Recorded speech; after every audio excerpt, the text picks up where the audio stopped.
आप देख रहे हैं पब्लिक लाइव न्यूज़। आज हमारे साथ महिला जिलाध्यक्ष मानवाधिकार से मौजूद हैं और युवा मंडल अध्यक्ष मानवाधिकार से दिवाकर विक्रम सिंह जी मौजूद हैं। आज हम इनसे बात करेंगे मानवाधिकार संगठन के बारे में कि जो संगठन बना है, क्यों बना है और किस बेस पे इस संगठन को बनाया गया है। मानवाधिकार देखा जाए तो कई संगठन है मानवाधिकार से, बहुत सारे 85 संगठन होंगे। उत्तर प्रदेश में हैं, हर स्टेट में मानवाधिकार सब लोगों ने बना रखा है अपना अपना रजिस्ट्रेशन करा के। तो हम इनसे बात करेंगे दिवाकर जी से, युवा मंडल अध्यक्ष जी से, पहले कि मानवाधिकार संगठन क्यों बना और इसके राष्ट्रीय अध्यक्ष कौन है और किस लिए ये संगठन बनाया गया। नमस्कार सर, आपका हमारे चैनल पे बहुत बहुत स्वागत है। नमस्कार जी। ये मानवाधिकार के बारे में जो मैं पूछ रहा हूँ आपसे, ये संगठन क्यों बना और किस बेस पे बना और इसके राष्ट्रीय अध्यक्ष ने ऐसा क्या विचार किया कि जो उनको मानवाधिकार संगठन बनाना पड़ा। ऐसी कौन सी मजबूरी थी जी कि मानवाधिकार तो संगठन बहुत हैं जी, पूरे भारतवर्ष में हजारों संगठन मानवाधिकार के नाम से हैं जी। तो आपका कौन सा संगठन है, उसके बारे में थोड़ा विस्तार से बताइए हमारे दर्शकों को। जी, हमारे संगठन का नाम है सर मानवाधिकार एवं सामाजिक सुरक्षा प्रहरी जी। इसके हमारे जो बनाया है वो राष्ट्रीय अध्यक्ष श्री ब्रजेश सिंह चौहान एडवोकेट जी हैं। उन्होंने देखा कि हमारे समाज में बहुत सी बुराइयां व्याप्त हैं और जो हमारा अधिकार, मूल अधिकार जो हमें दिया गया था हमारे संविधान में, वर्णित अधिकार जो हमारा है मानव का, वो हम लोगों को सही से नहीं मिल रहा है। उससे कहीं ना कहीं उसका ह्रास किया जा रहा है। कहीं ना कहीं आपने देखा होगा कि जो हमें हक है मेरा मिलना चाहिए, सरकारी योजनाएं हैं, इनमें नहीं मिल रहा है हमें, भ्रष्टता के कारण ये सब चल रहा है। तो उसको देखते हुए 2017 में, नवंबर 2017 में हमारे राष्ट्रीय अध्यक्ष माननीय श्री ब्रजेश सिंह चौहान जी ने इसको रखा और उसमें कई एक उद्देश्य रखे हैं हमारे, जैसे मानव के हितों में। जैसे मान लीजिए कहीं पे पुलिस क्राइम, अगर हम पुलिस की बात करते हैं तो पुलिस क्राइम करती है, थाने में बुलाती है, बुलाया, मारपीट की, छोड़ दिया। जबकि हमारे साथ मारपीट नहीं होना चाहिए, सम्मानजनक व्यवहार होना चाहिए, ये हमारा मूल अधिकार है। तो पुलिस या कोई मान लीजिए गलत कार्य किया है किसी ने, उसको पुलिस ले जाती है तो उसे 24 घंटे के अंदर या तो न्यायालय में उसे पेश करे या फिर उसे छोड़े। तो इन सब चीज़ों को देखा कि ये बुराइयां जो हैं हमारे देश में व्याप्त हैं, चल रही हैं, इनको कैसे रोका जाए। इस विचारधारा को सोचते सोचते 17 नवंबर 2017 में हमारे माननीय राष्ट्रीय अध्यक्ष जी ने 11 सदस्यीय टीम को लेकर गठन किया इसका। ठीक है। अब हमारा मेन उद्देश्य ये रहता है, जैसे मान लीजिए कहीं समाज में कोई पीड़ित व्यक्ति है, उसको प्रताड़ित किया जा रहा है, तो हमारा प्रमुख उद्देश्य ये है कि उसको कहीं भी उसके साथ कोई अमानवीय व्यवहार ना किया जाए, चाहे वो अभी आपने अपने शब्दों में कहा था कि आपके जो राष्ट्रीय अध्यक्ष हैं जी, वो एक एडवोकेट हैं जी, ठीक है जी।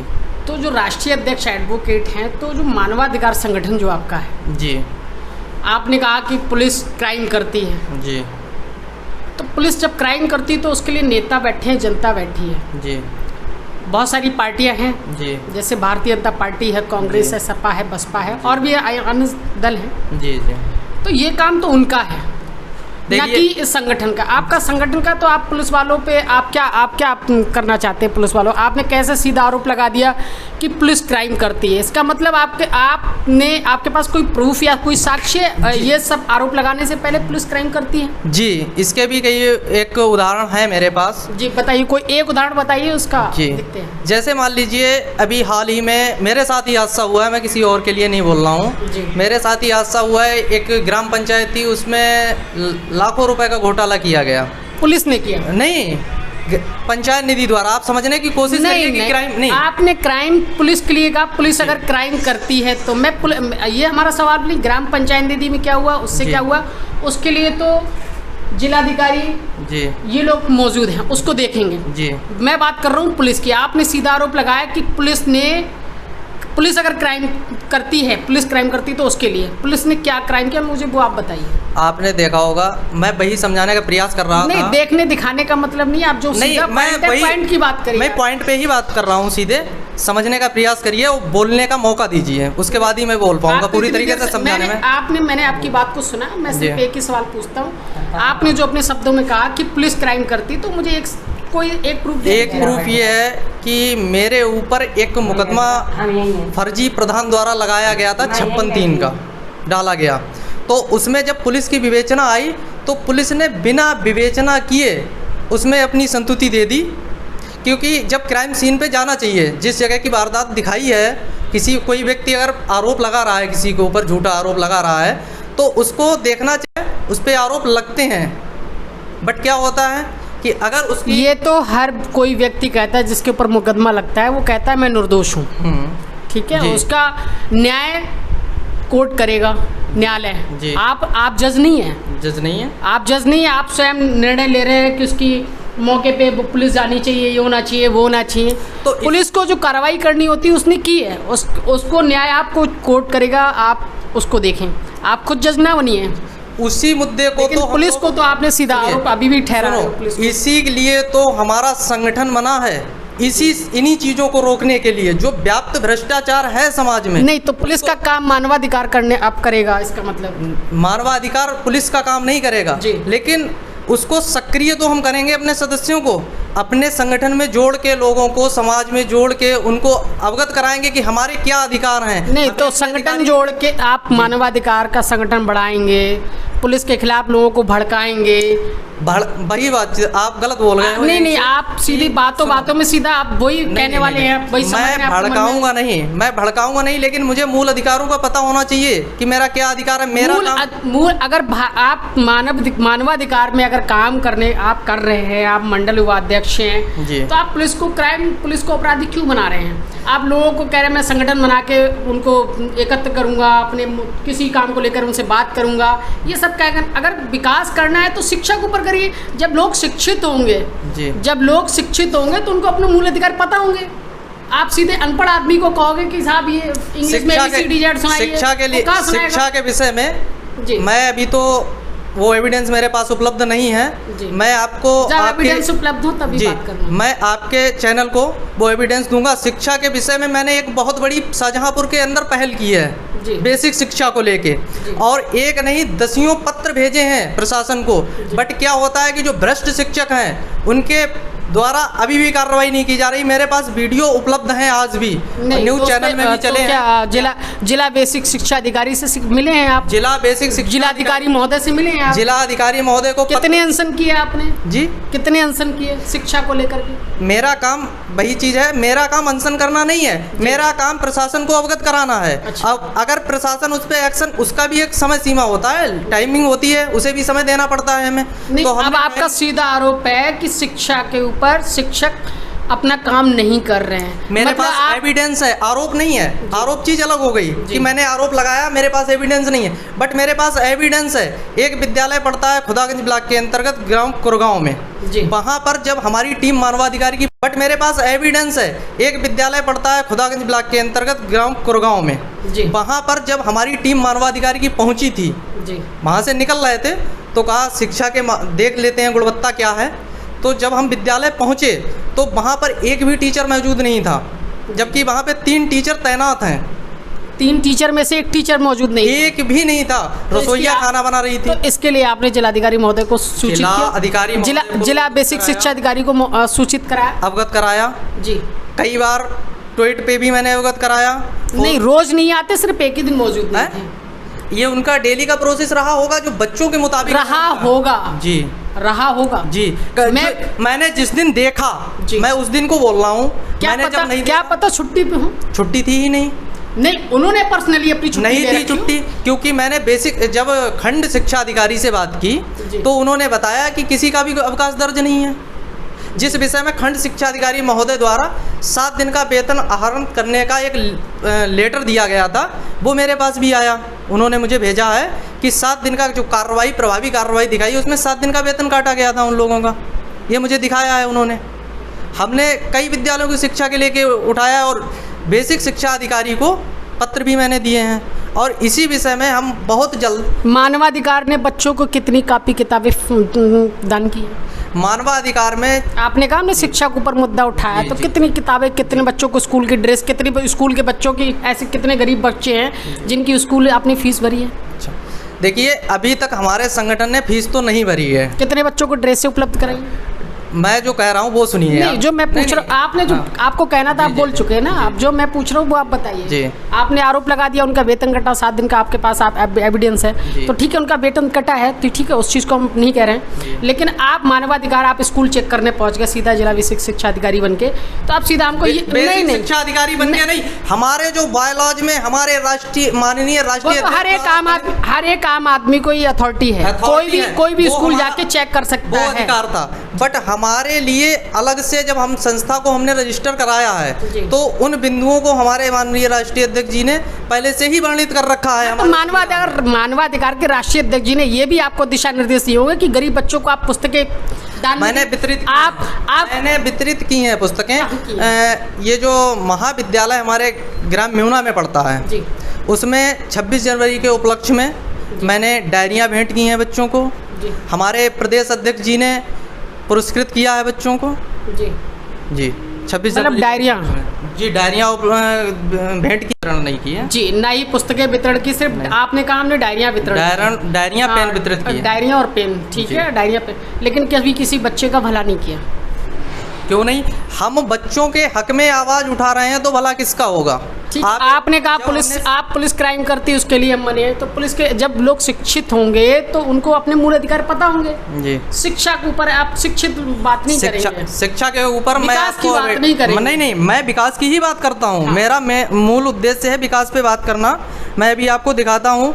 अच्छा, मैं जब आवाज उठाता हूँ अच्छा, मैंने आपसे पूछा कितने अनशन किए, वो भी आपने नहीं किया। कि आप, मैंने पूछा आपने शिक्षा के लिए कितने अनशन किए, वो भी आपने नहीं बताया कितने अनशन किए आपने। मैंने कोई अनशन किया ही नहीं है। हमारा अनशन करना नहीं है। मानवाधिकार का ये राइट नहीं है कि अगर कोई काम नहीं होता उसके लिए हम अनशन करें। उसके लिए एक समय सीमा होती है। उस समय सीमा जब वो अधिकारी क्रॉस करता है, हमारा पत्र व्यवहार अब भी उससे चल रहा है, जब उस समय सीमा को क्रॉस करेगा तब हम अनशन करेंगे। हमें अवगत कराना पड़ेगा। अभी मैंने शेड्यूल बनाया है, उनको लेटर दिए हैं। अगर उन लेटरों पे कार्रवाई फिर आगे नहीं होती है, भाई मेरे लिए एक वही नहीं है। जैसे न्यायालय में 20 साल तक मुकदमे चलते हैं, वैसे ये पत्रबाजी चलती है। बेसिक शिक्षा अधिकारी को दिया, बेसिक शिक्षा अधिकारी के बाद जेडी बरेली को पत्र लिखा है। अगर वो जेडी बरेली कार्रवाई नहीं करते हैं, नहीं आपने पत्र लिखा है, वही तो मैं बार बार पूछना चाह रहा हूँ, आपसे सवाल कर रहा हूँ, आप उस सवाल का जवाब ही नहीं दे रहे हो। आप अपने सवालों से हट जा रहे हैं पीछे। आप पत्रबाजी कर रहे हैं। जैसे न्यायालय में 20 साल तक मुकदमे चलते हैं, वैसे 20 साल तक पत्रबाजी चलती है। अधिकारी आते रहते हैं, बदलते रहते हैं। ठीक है, मैं जो पूछना चाह रहा हूँ, आपने कितने अनशन किए, कितने अपने संगठन के साथ लोगों के साथ बैठ करके पत्र दे करके मैं फला डेट तक ये काम नहीं होता है, मैं फला डेट से भूख हड़ताल या अनशन करना स्टार्ट कर दूंगा। आपने कितने किए? नहीं किए। आपने उसका जवाब नहीं दिया। जो मैं पूछ रहा, आपने कितने बच्चों को ड्रेस फ्री दी, गरीब बच्चों के लिए कितना राशन, कितना कोरोना काल में कितना वितरण किया, वो आपने जवाब नहीं दिया। गरीब बच्चों जिनके खेत नहीं है, कुछ नहीं है, ठीक है, कोरोना साल से 3 साल से लगातार लोग जूझे, उस पर आपके संगठन ने कोई काम नहीं किया। क्यों नहीं किया भाई? संगठन बाकी आप कह रहे हैं कि आपके एडवोकेट है राष्ट्रीय अध्यक्ष जी, अच्छी बात है, ठीक है, वो एक एडवोकेट है, वो एक एडवोकेट वाली ही बात करेंगे, वही से हम आप बात कर रहे हैं। लेकिन विकास की और शिक्षा की कोई बात नहीं कर रहे हैं। स्कूल चेक करेंगे, स्कूल आपको कहीं चेक करने को मिल जाए, कोई गलती हो जाएगी, ठीक है, उस पर पत्रबाजी करेंगे, लेकिन ये नहीं पूछा। अच्छा ये बताइए, जो गवर्नमेंट एक विद्यालय के लिए लाखों रुपए का बजट, जी मुझे कहने का मौका दीजिए महोदय, पत्रकार महोदय, जो गवर्नमेंट लाखों रुपए का बजट करके खर्च करने के बाद एक विद्यालय, बेसिक प्राइमरी विद्यालय को खर्च करती है लाखों रुपए का बजट, अब अपने दायित्व से मुड़ रहे हैं, तो इसकी कमी किसकी है? गवर्नमेंट की है। गवर्नमेंट को सख्त आदेश उठाना चाहिए। अब आप कहोगे कि आप गवर्नमेंट पे आरोप लगा रहे हो, मैं आरोप गवर्नमेंट पे नहीं लगा रहा हूँ, मतलब उसके सिस्टम पे आरोप लगा रहा हूँ, क्योंकि सिस्टम खराब है। मतलब गवर्नमेंट का सिस्टम ही खराब है, गवर्नमेंट खराब नहीं है। अगर मान लीजिए माननीय जो योगी आदित्यनाथ जी हैं, हमारे मुख्यमंत्री हैं, उन्होंने तो अपने बजट खर्च कर दिया, भेज दिया, विद्यालय में भी पहुंच गया। अब वहाँ के बेसिक शिक्षा अधिकारी, खंड शिक्षा, क्या है ये जिम्मेदारी मेरी है कि कोई विद्यालय टीचर नहीं पहुँच रहा है मैं देखूँगा? ये जिम्मेदारी खंड शिक्षा अधिकारी को दी गई है, वो जाके अपने विद्यालय नियम से चेक करे कि किस विद्यालय की कंप्लेंट आ रही है उस विद्यालय में पहुँचे। और खंड शिक्षा अधिकारी की आरटीओ मेरे पास है जो कह रहा है कि भाई साहब ये टीचर जो हैं बहुत लापरवाह हैं, इनकी कई बार मुझे भी मिले, उनके लिए कार्रवाई करना, उनको सस्पेंड कराने के लिए, निलंबित कराने के लिए कितनी कार्रवाई किया आपने? उन्होंने, सुनिए, उन्हें, उनकी जिम्मेदारी है कि वो जाके उन्हें सस्पेंड करें, निलंबित करें, गलती होती है उसके लिए वो करें, लेकिन बट वही अपने उससे मुकर रहे हैं। जिम्मेदारी जिसको रिस्पॉन्सिबिलिटी दी गई है वही रिस्पॉन्सिबिलिटी से मुकर रहा है, गलती तो उनकी है जो बैठे हैं अधिकारी। तो आपने कहा बजट और उनके अधिकारी के स्कूल जो शिक्षक हैं उनके एक दिन गायब होने से उनका 7 दिन का वेतन कट गया है जी। ठीक है, आप बात कहीं बजट की कर रहे हैं, जो बजट एक बात करिए ना, आप एक बात करिए ना, बजट की बात करिए। मुख्यमंत्री आपने सीधा कहा कि प्रशासन, शासन से बजट आता है, प्रशासनिक अधिकारी खा जाते हैं, आप सीधा आरोप लगा रहे हैं प्रशासन जो है सीधा जो बजट योगी जी भेजते हैं मुख्यमंत्री जी वो सीधा प्रशासन खा जाते हैं। प्रशासन नहीं, मैंने कहा सिस्टम में गड़बड़ कर रहे हैं ये लोग, तो जो बैठे हैं। मतलब क्या है जो बैठे हैं वो सिस्टम में? आपका सीधा आरोप ये है कि प्रशासनिक अधिकारी उनको उपलब्ध नहीं करा रहे हैं, तो इसको उपलब्ध ना कराने का मतलब सीधा खा जाते हैं, आपका सीधा तो आरोप है। अरे चलिए ठीक है, अब महिला जिलाध्यक्ष से बात करते हैं जी। आपके जो युवा मंडल अध्यक्ष हैं मानवाधिकार के, इनका कहना है कि जो शिक्षा है, स्कूल चेक करेंगे, मानवाधिकार सब कुछ करेगा, लेकिन विकास और किसी के ऊपर अनशन या धरना प्रदर्शन ये कुछ नहीं करेगा, तो इस पे आपकी क्या टिप्पणी है? मेरी इस पे कोई टिप्पणी नहीं है, क्योंकि मुझे इस चीज़ से कोई लेना देना नहीं है।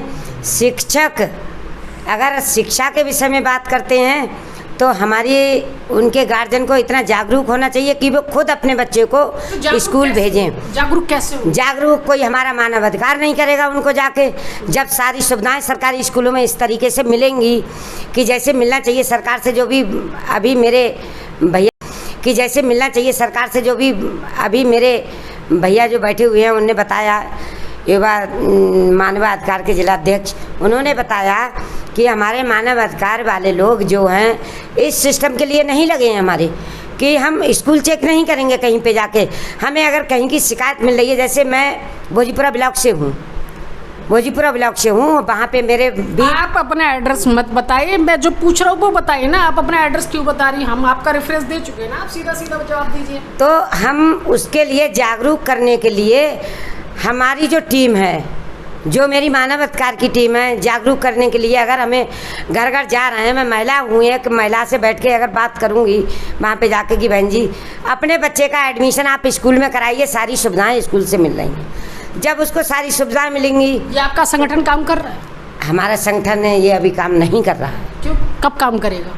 हमारा संगठन काम करने के लिए अभी तो हमें 1 महीना जुड़े हुआ है इस संगठन में, 1 महीना ही हुआ है हमें जुड़े हुए, और ये हमारी मुहिम चलने वाली है कि हम जागरूक करेंगे इसके लिए, शिक्षा के लिए, कि अपने बच्चों के एडमिशन कराइए, और अपने जब आपके बच्चे स्कूल जाएंगे जागरूक होंगे, उनके गार्जियन जागरूक होंगे, उनके बच्चे जागरूक होंगे, तो ये अपने अधिकार के जो हनन हमारे हो रहे हैं उसका तो वो जान ही जाएंगे जब जागरूक हैं कि हमारा हनन इस तरीके से किया जा रहा है। जैसे मिड डे मील की बात करती हूँ मैं, मिड डे मील जो आता है, क्या मिड डे मील में मेनू बना हुआ है जो स्कूल के अंदर, क्या वही मेनू खिलाया जाता है बच्चों के लिए?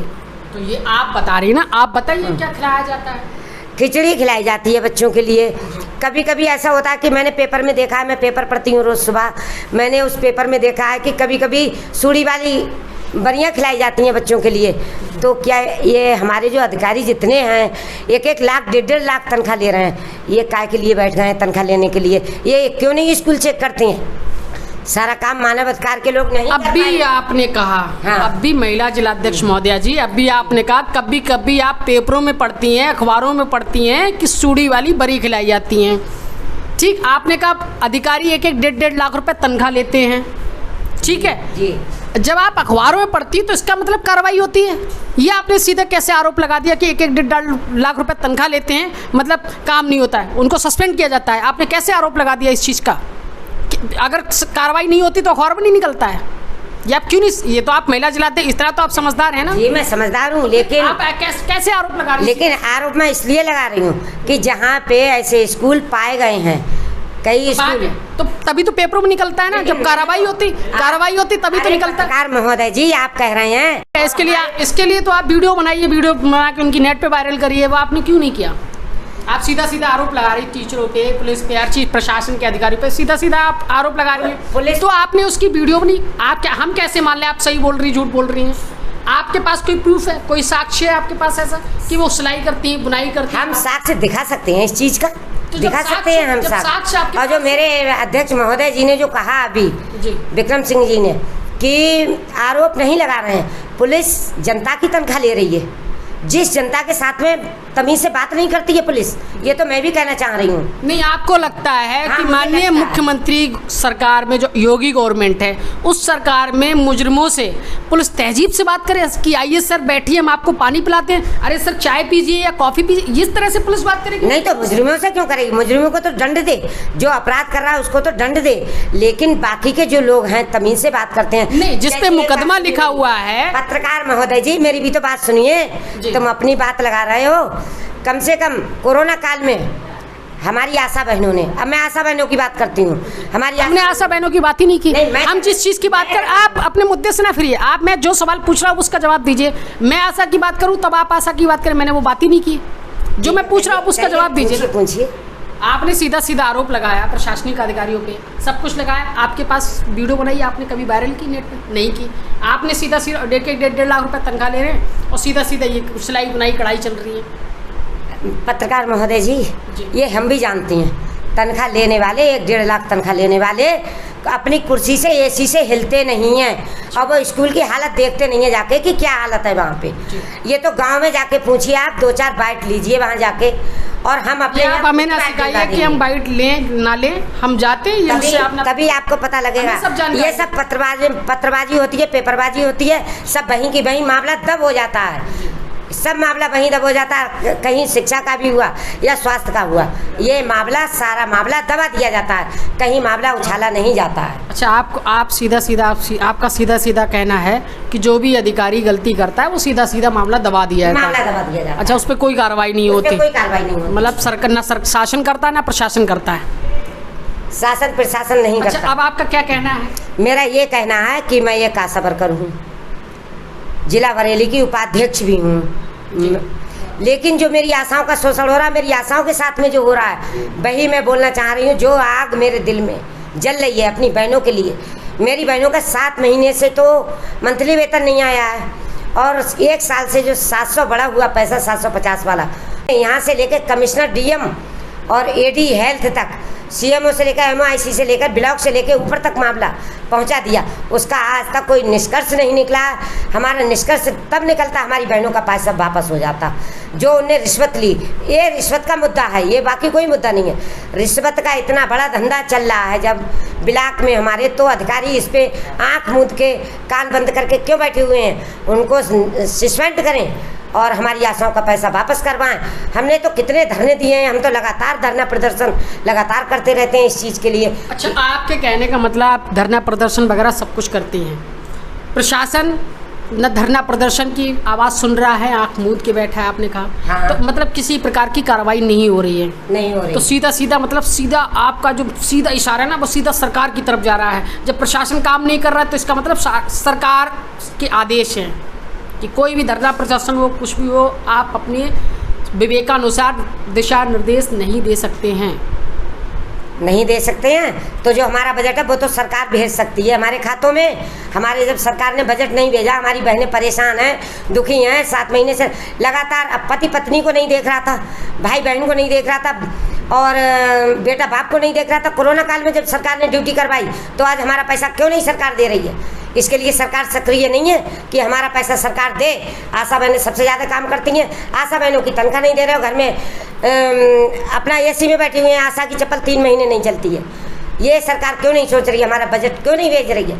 और अगर बजट भेजा हुआ है हमारा, तो हमारे यहाँ जितने भी मेरे आला अधिकारी बैठे हुए हैं, जो मेरे अफसर बैठे हुए हैं, एमआईसी से लेके और ऊपर तक डीएम तक, कमिश्नर और जो एडी हेल्थ, तो हमारा बजट भिजवाएं और हम काम तो लगातार कर ही रहे हैं। हमारा जब काम पैसे नहीं मिल रहे हैं तो पैसा काहे का।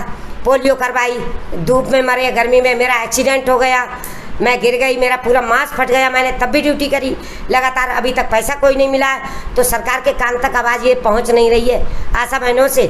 जब काम हमारी सरकार ले रही है तो आशा बहनों का बजट क्यों नहीं भेजा है अभी तक। ठीक, महिला जिलाध्यक्ष जो कि एक आशा भी हैं और मंडल युवा अध्यक्ष दिवाकर विक्रम सिंह जी, इन लोगों ने सीधा सीधा प्रशासन को, मतलब एक तरह से वो देखा जाए तो सीधा सीधा इशारा है कि सीधा सीधा आरोप प्रशासन के ऊपर आरोप, तो महिला जिलाध्यक्ष का सीधा सीधा शासन सरकार पर आरोप कि आशाओं का वेतन नहीं दिया गया, हमसे काम करवाया जाता है लेकिन वेतन नहीं दिया जाता है। तो आइए देखते हैं आगे क्या होता है। आप देख रहे थे प्रमोद आर्यन के साथ पब्लिक